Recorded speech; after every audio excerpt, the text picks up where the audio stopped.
Sì,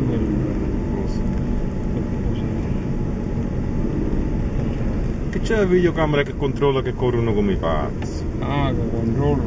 Minchia.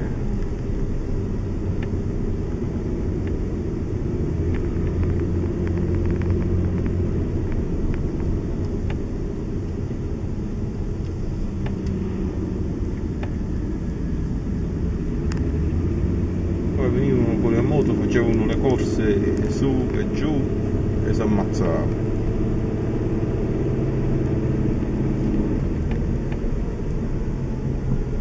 Pure qua. Guarda che culo.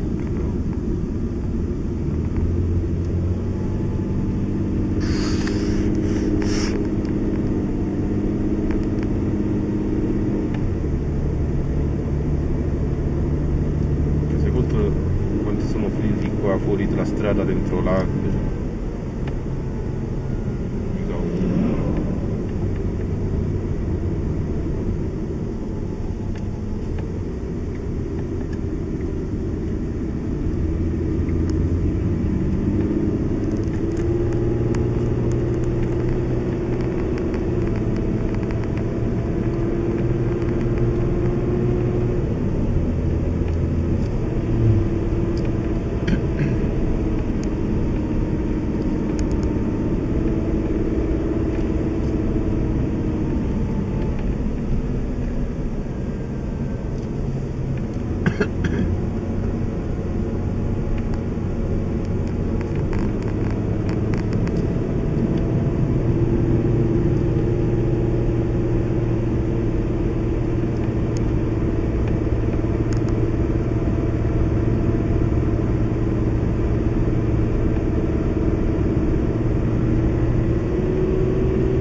Maintenant, je pense que même chanteur, 5 ou 10 ans.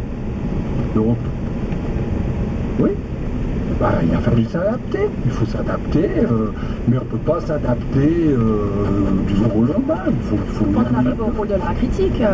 Nous ne sommes pas les attachés de presse des maisons d'édition. Il y a aujourd'hui mille et une manières de faire en sorte qu'un livre soit lu, trouve son public. D'ailleurs, la critique n'a jamais la critique seule n'a jamais fait le succès d'un livre. Ça ne suffit pas, on ne fait pas voir. I camion non le fanno più passare. Ali sagt, die Annäherung an den Westen, das Atomabkommen, sei für seine Generation sehr wichtig. Er denkt, es sei unmöglich, die Tür zur Welt wieder zu schließen, wenn sie einmal offen sei. I don't think so, because it's enough. Es ist genug, es ist Zeit für den Wandel, sagt der junge Künstler. Er hat kürzlich einen Preis, den er für einen Film bekommen hat, Mohammed Jawad Zarif gewidmet, dem Außenminister und iranischen Chefunterhändler beim Atomabkommen. Diesem Politiker vertraue er. Er glaube, Zarif respektiere die junge Generation. Zarif ist bei vielen jungen Iranern beliebt. I donate my prize to Dr. Zarif because he is a very brave and clever politician. Er ist mutig und clever, sagt Ali. Zarif, überrascht von der Geste des Künstlers, hält bis heute Kontakt zu ihm. Sie mailen einander. Zarif sei, so Ali Sajjadi, vielleicht einer der ganz wenigen Politiker, der die iranische Gesellschaft so sehe, wie sie wirklich ist. Ali tritt ans Fenster seiner Wohnung. Das Fenster, das es im heutigen iranischen Roman nicht geben darf. The place that I'm standing here, it's North Tehran. This area is the most crowded area. Come and take a walk about 8 o'clock, 9 o'clock in the evening. Yeah. At night, you will see so many girls and boys. Dies ist der Norden Teherans, ein sehr dicht bewohnter Teil der Stadt. Komm am Abend vorbei und du siehst das ganze Leben hier. Bunt, vielfältig, modern, ausgelassen. Teenager, Mädchen, Jungen. Jemand aus den USA oder aus Paris würde nicht glauben, dass das Iran ist. Tutta sta fretta e dopo mi sto davanti.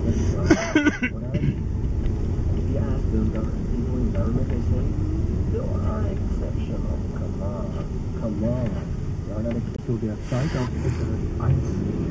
Und Sie sind international zum Nachhören auf dem Internet unter srf.ch und dann können Sie auch die Sendung als Podcast abonnieren.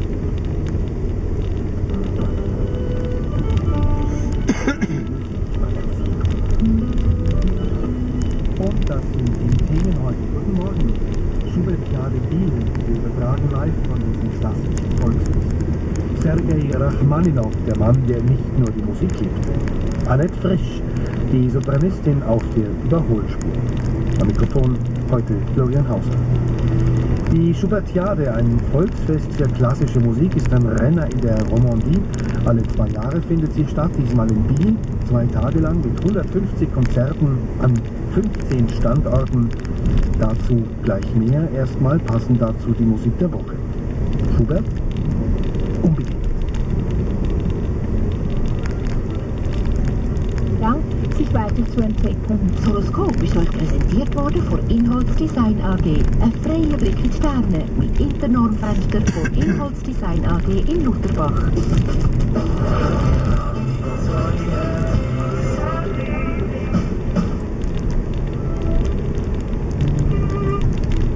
Et encore, pour parler d'un livre, il y a des jeux. Zwischen Aarau West und Aarau Ost gefahren, durch Gegenstände auf der Fahrbahn, die besteht nicht mehr. Auf der Nord-Süd-Achse vor dem Gotthardtunnel in Richtung Süden zwischen Wassen und Göschenen 4 Kilometer Stau und eine Wartezeit von knapp 45 Minuten. Die Autobahneinfahrt Göschenen ist gesperrt. Präsentiert von autoricardo.ch, der Plattform für Ihres neue Auto und Zubehör. Eine neue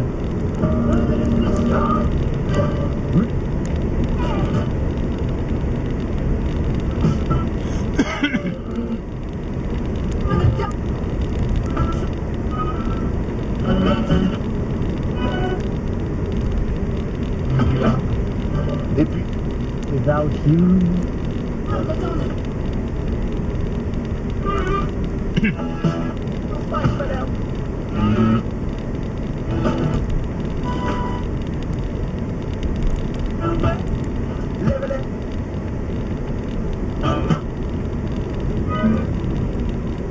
ça, il faut garder sa personnalité. Moi, c'est mon avis, hein, chacun fait comme il veut.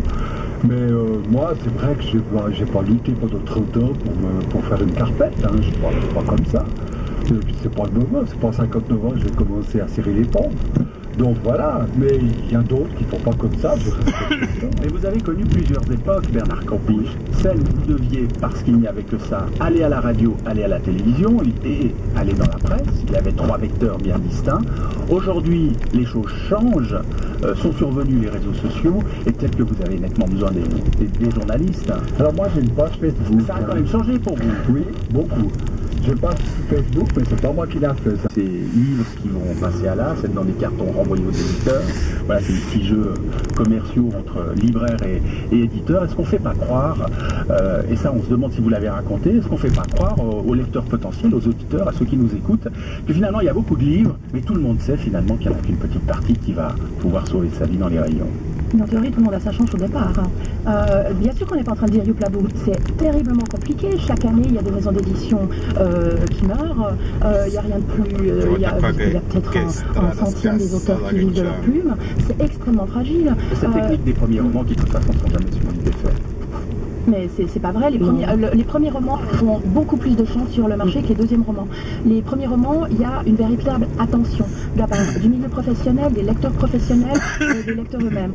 Il y a un côté excitant, c'est une nouvelle voie. Voilà. Et les journalistes sont hyper heureux de pouvoir dire ah tiens, j'ai découvert un premier roman. L'art du professionnel livre hebdo fait chaque année, et c'est très lu, une recension des premiers romans, mais alors ensuite c'est vrai, le deuxième, le troisième, c'est là que ça devient compliqué. Mais au départ, tout le monde a sa chance. Ensuite, voilà. Tout le monde a sa chance, faut pas non plus. Non, il y a quand même. Que se passe-t-il? Racontez. Imaginez 600 romans qui débarquent. Donc, qu'est-ce qu'on va faire, nous journalistes? On va choisir au mois de juin les noms qu'on connaît, les auteurs qu'on aime suivre, ceux qui sont populaires, parce qu'évidemment, on s'adresse à. Le petit conseil d'un attaché de presse à propos d'un auteur que vous ne connaissez pas et puis vous êtes. J'attendrai octobre-novembre avant d'écouter le petit conseil de l'attaché de presse, voyez, parce que là en septembre, mine de rien, on est tous sur le coup et on peut quand même tous un peu parler en premier des uns et des autres. Ceux qui font les têtes d'affiche, imaginez, je sais pas, Festival de Montreux, il y a Lady Gaga version Toto, hein, qu'est-ce que vous allez faire? Vous allez vouloir parler de Lady Gaga, enfin c'est logique. Donc au début évidemment on va être très attiré par les têtes d'affiche et c'est sur cela que toute l'attention sera portée. Les 600 autres, non, tout le monde n'a pas sa chance. Évidemment que la réputation de l'auteur, la manière dont il s'exprime, dont il parle, le sujet de son livre, voilà, pour déterminer sa visibilité. Nous sommes des lecteurs et des lectrices d'abord comme les autres. On est d'abord des lecteurs passionnés. Et ce qui est contagieux, c'est l'enthousiasme. Et c'est ça qui fait qu'aujourd'hui, nous pouvons encore avoir une influence ou être suivis ou espérer que les livres que nous conseillons seront lus. Les lecteurs savent que nous sommes d'abord des lecteurs passionnés. Quoi. Mais vous subissez le diktat esthétique de Paris? Esthétique? Non. Vous dites non. Ce que je dis, c'est qu'il ne faut pas croire que nous suivons Paris, c'est-à-dire que les grands auteurs et les grands talents vont à Paris. Ce sont les gros plus sont le centre du monde économique, les 3 arrondissements parisiens. Et c'est là, c'est-à-dire qu'un auteur qui est talentueux, qui a beaucoup de... il n'y a pas que les talentueux qui vont là, il y a aussi dans les petites maisons d'édition des écrivains très talentueux, c'est pas ça que je dis. Mais les grandes plumes francophones sont à Paris. Les grandes plumes... 2 minuti tirati e veloci, forti come un match di box, con la sua voce grey e l'incipit chiaro del tuffarsi nel tentativo di avere lei, ma soprattutto di riuscirci. Hyundai.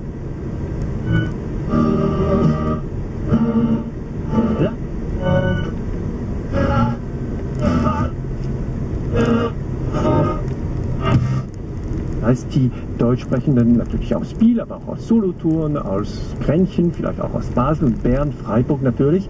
Und das ist dann auch ein Treffen der beiden Sprachgemeinschaften in der Schweiz um Schubert und um seine deutsche Messe.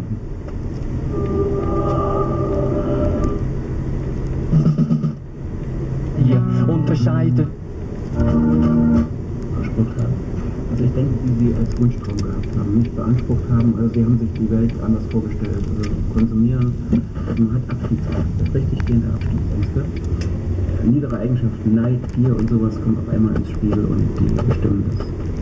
Als wir das Gebäude verlassen, kommt uns ein junger Mann entgegen, der mehrere Bildschirme in das Haus schleppt. Sebastian ist Ende 20, Chaos Computer Club Dresden. Er stattet die Heime der Flüchtlinge mit WLAN aus, damit sie ihren ersten Wunsch erfüllen können, Kontakte mit ihren Verwandten zu haben. Du sollst doch zur Verfügung stellen. Da wo es geht, will wir gar nicht. Eigentlich werden wir dankbar sein. Ja. Wir haben...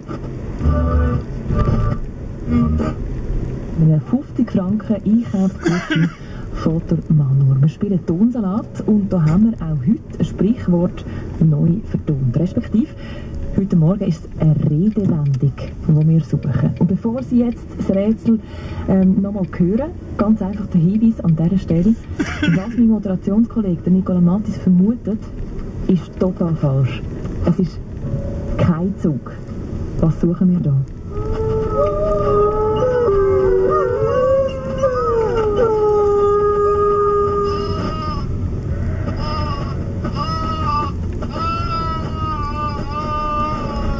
Welche Redewendung haben wir?